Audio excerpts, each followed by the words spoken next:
Hello दोस्तों, आप सभी का स्वागत है। ये हमारे वीडियो के अंदर आपको टाइटल देख के पहले दिख गया होगा कि सर ये क्या बक रहे हैं कि जो सर जिनकी चैनल पे निफ्टी बीज बाय करने के अलग अलग तरीके भर भर के पड़े हैं, वो आज बोल रहे हैं कि निफ्टी बीज में इन्वेस्ट मत करो गलती से भी।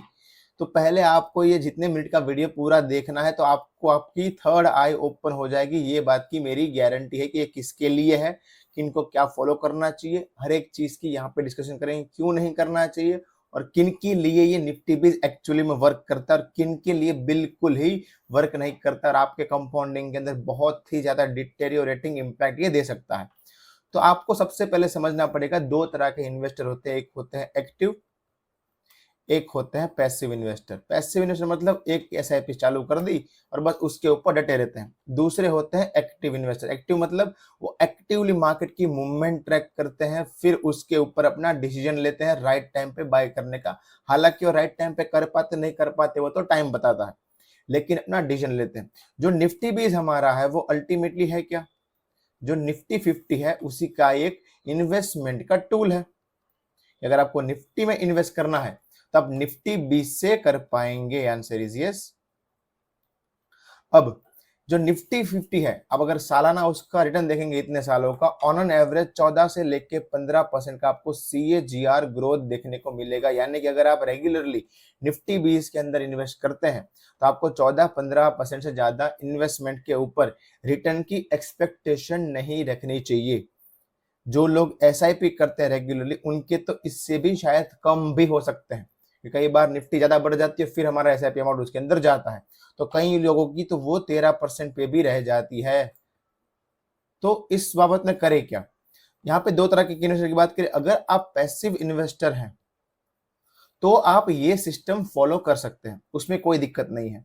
लेकिन अगर आप एक्टिव इन्वेस्टर हैं तो आपको एक चीज समझनी पड़ेगी कि आप तो मार्केट को ट्रैक करते हैं, और मार्केट को ट्रैक करने के लिए मैंने बहुत सारे आपको इंडिकेटर बताए कि आप किस तरह पे रेगुलरली बाय करेंगे। तो जो निफ्टी का 15% का रिटर्न है वो आपको लेके जाएगा 25 से लेके 27% तक। सिंपल आपकी लॉजिक के साथ एसआईपी कैसे करनी है वो हालांकि पैसिव वाले भी कर सकते हैं। अब आपको मैं एक और लॉजिक देना चाहता हूं जो आपका दिमाग खोल देगा। निफ्टी 50 के अंदर कितने स्टॉक होते हैं सर? निफ्टी 50 के अंदर 50 स्टॉक होते हैं। अब मैं अगर बोलता हूं कि एक साल के अंदर एग्जांपल कि निफ्टी ने 15% का रिटर्न दिया, तो क्या ये बात सही है कि निफ्टी के 50 स्टॉक ने वो 15% का रिटर्न दिया होगा? Answer is no. इस 50 में से आपको 10 स्टॉक ऐसे मिलेंगे जिन्होंने 25 से लेके 35% तक का रिटर्न दिया। आपको 20 स्टॉक ऐसे मिलेंगे जिन्होंने 15 से लेके 20% का रिटर्न दिया। 15 और मिलेंगे जिन्होंने तकरीबन 5 से लेके 10% का रिटर्न दिया। और आपको 5 स्टॉक ऐसे मिलेंगे जिन्होंने नेगेटिव में रिटर्न दिया। तो ये 3-4 कैटेगरी हमारे पास आ जाती है। हम अगर निफ्टी बीज लेते हैं यानी कि हम ये सारे के सारे स्टॉक बाय कर रहे हैं, जिन्होंने अच्छा रिटर्न दिया वो भी, जिन्होंने खराब दिया वो भी। तो अगर हम थोड़ा भी लॉजिक का इस्तेमाल करके अगर ये कैटेगरी के जो 30 स्टॉक हैं, ये 30 स्टॉक में से अगर हम 10 स्टॉक निकाल पाए तो आपका जो निफ्टी का रिटर्न है 15%, वो आप जो 10 स्टॉक निकाल के ट्राई करेंगे, भले उसमें एक दो स्टॉक खराब निकल जाए, तो आपका रिटर्न आराम से 22% तक भी जा सकता है। बस इतना आपको करने से, बस आपको निफ्टी 50 पकड़ना है, आपको कोई और स्टॉक लिस्ट देखनी ही नहीं है। अब वो कैसे करना है वो तो आपको पता होना चाहिए, बट हेल्प करके आप हेल्प लेके किसी की कर सकते हो, ये बात तब हम बता दें। अगर आप थोड़ा भी लॉजिक भी यूज करेंगे आपको आइडिया आ जाएगा कि नेक्स्ट 5 ईयर के लिए ये स्टॉक आपको एटलीस्ट ये वाला जो पोर्शन है, ये 20 स्टॉक, वो इतना हार्ड है ही नहीं। वो पास्ट के रिटर्न देख के ही इतना तो प्रिडिक्ट कर पाएंगे कि इस 20 में से ये 10 स्टॉक तो पक्का इस साल 15 से लेकर 20% की रेंज में तो आएंगे ही आएंगे। ये फाइंड करना थोड़ा मुश्किल है। 5 तुक्का लगाएंगे 3-4 सही हो जाएंगे, आपको इतना तो चाहिए। तो अगर मैं निफ्टी 50 के स्टॉक्स में थोड़ा सा इंटेलिजेंस यूज करूं तो ये निफ्टी 50 के स्टॉक में से ही मैं निफ्टी 50 का ही रिटर्न बीट कर सकता हूं। Am I right? I hope आप समझ पा रहे मेरे कहने का मतलब। ये पॉइंट नंबर 1 है। पॉइंट नंबर 2, अगर आपके पास इतना भी टाइम नहीं, हमने भर भर के निफ्टी बीस के सेटअप दिए हैं कि आपको एसआईपी कहां करनी चाहिए। हर मंथ डाल देना इज नॉट इंपॉर्टेंट, सही जगह पे डालना इज इंपॉर्टेंट।